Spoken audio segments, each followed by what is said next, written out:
Bueno, y para poder profundizar lo que está ocurriendo en Venezuela en medio de las protestas, ya vamos a tomar contacto de inmediato con Claudio Coloma, analista también político, que nos va a ayudar también a entender y a dilucidar qué es lo que se viene y cuáles son los principales desafíos que tienen hoy el pueblo venezolano a nivel no solamente social, económico, sino que también a nivel institucional. ¿Cómo estás, Claudio? Muy buenas tardes y muchas gracias por este contacto. Buenas tardes, Florencia. Encantado. Bueno, primero me gustaría saber tu opinión como experto en esta materia, como experto también analista. ¿Cómo evalúas tú que se están tomando podríamos decir, esta situación?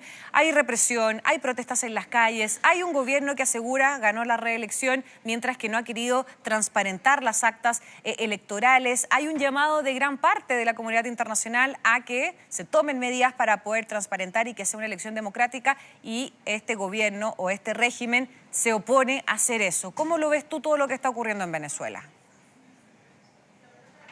A ver, si usted me pregunta por la opinión, naturalmente que no puedo dar la mejor opinión. Todo lo que está ocurriendo en este momento en Venezuela me parece que es condenable, es rechazable, y en ese sentido, esa opinión que intento manifestar de la manera más pausada posible ha sido reflejada por todos los gobiernos prácticamente de la región y más allá. Ahora bien, lo que está haciendo hoy día el gobierno venezolano, independientemente de los juicios que podamos hacer, políticamente son totalmente justificados desde la posición venezolana. Es decir, el gobierno venezolano, el régimen de Maduro, lo que está haciendo es establecer medidas de fuerza para poder asegurar su permanencia en el poder a través de las medidas que sean necesarias para poder cumplir con este objetivo. En ese sentido, yo lo decía en otra instancia, presumir que el gobierno venezolano iba a actuar de una manera distinta, me parecía que eso implicaba pecar de cierta ingenuidad. El escenario que estamos viviendo hoy día, de cierta manera, era bastante previsible.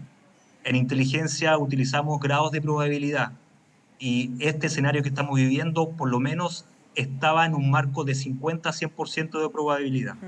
Por tanto, en ese sentido, lo que está ocurriendo me parece que era algo relativamente esperable y con un alto nivel de posibilidad. Ahora, Claudio, ¿qué se puede esperar tras este anuncio por parte del secretario general de la OEA, Luis Almagro, que anunció que solicitó a la Corte Penal Internacional de La Haya el arresto de Nicolás Maduro? ¿Qué se puede esperar de eso? ¿Se podría concretar o es algo que finalmente queda como en la retórica de las declaraciones, de las intenciones, pero es muy difícil que se concrete? Mira, la política internacional, las relaciones internacionales, si hay algo que las caracteriza, es la hipocresía. En ese sentido, lo que pueda anunciar el secretario general Almagro en realidad tiene un efecto más retórico, propagandístico, que efectivo.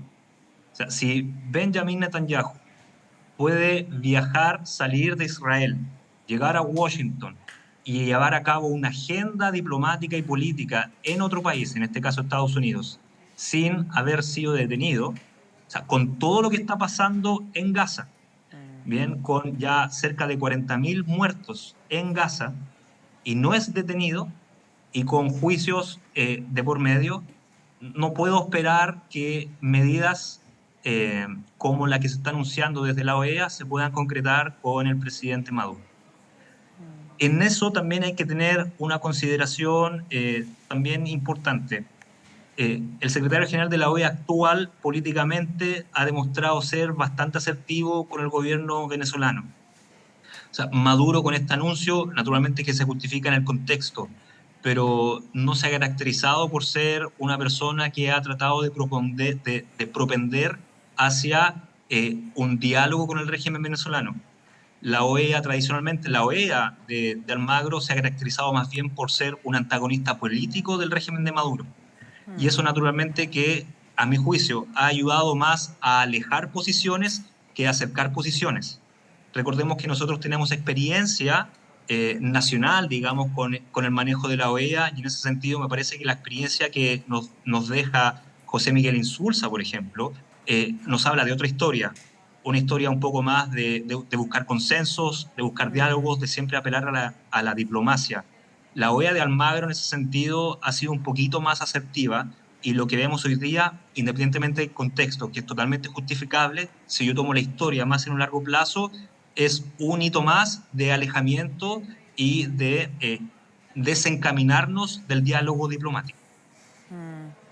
Ahora, Claudio, yo recién estaba leyendo la portada del diario El Mundo con ellos recogen un fragmento también de lo que fue publicado en un artículo de opinión del Wall Street Journal, de este diario estadounidense, en el que escribía la propia María Corina Machado, en el que ella decía que se ha tenido que tomar resguardo, no está en su casa, está en un lugar secreto, ha tenido que optar por la clandestinidad porque aseguró que teme por su vida, que teme por su libertad y que teme por sus colaboradores. Es decir, todo esto tras que el día de ayer también, tanto el presidente de la Asamblea Nacional de Venezuela como el propio Maduro solicitaron su arresto, su detención, y de hecho Maduro incluso dijo que esperaba que estuviera presa, estuviera en la cárcel entre 15 a 30 años, también según lo que decía que eran los argumentos que le daba, según Maduro, el propio fiscal general Tarek William Saab. Entonces, ¿qué se puede esperar para los opositores si es que hoy están, por lo que dice María Corina Machado, están en la clandestinidad? Lo que podemos conocer de las palabras de María Corina Machado es totalmente entendible y naturalmente que es un indicador respecto a que aquí estamos frente a una dictadura. O sea, independientemente de los sesgos o los juicios que podamos hacer sobre el gobierno de Maduro, sobre la oposición venezolana, independientemente de las preferencias políticas sobre las cuales el discurso político chileno se divide en torno a Venezuela, a mí me parece que hay una cuestión o una consideración que se acerca a la objetividad. Estamos frente a una dictadura. Y lo que está acusando María Corina Machado a través de esta columna y a través de otras fuentes que ya habíamos conocido a lo menos desde ayer, sí, no me cabe ninguna duda que su integridad física corre peligro en este momento. Y cualquier opositor que haya jugado un rol crucial en el periodo post-elecciones. Estamos frente a un tipo de régimen que está haciendo todo lo posible por tratar de mantenerse en el poder de una manera, digamos, hasta alturas absurdas, con medidas totalmente absurdas. Ahora, en honor a la ponderación, a mí me gustaría también recalcar que el hecho que María Corina Machado hoy día esté abogando por su integridad física no objeta para que entendamos que su historia política, a lo menos desde el golpe de Estado contra Chávez en el 2002 hasta la fecha, también ha sido bastante controversial. No estoy exculpando ni justificando la amenaza a su integridad física que ella tenga hoy día, que es objetiva y que me parece del todo justificable y que merece todo el apoyo internacional para que esto no ocurra. Pero en este juego político, donde todo está tan difuso y tan conflictuado, no podemos caer en el sesgo de que María Corina Machado, en su larga historia política, ha sido una blanca paloma en la política venezolana. María Corina tiene un historial bastante controversial en Venezuela, como te digo, desde el golpe de Estado en 2002 contra Chávez hasta la fecha. Claro.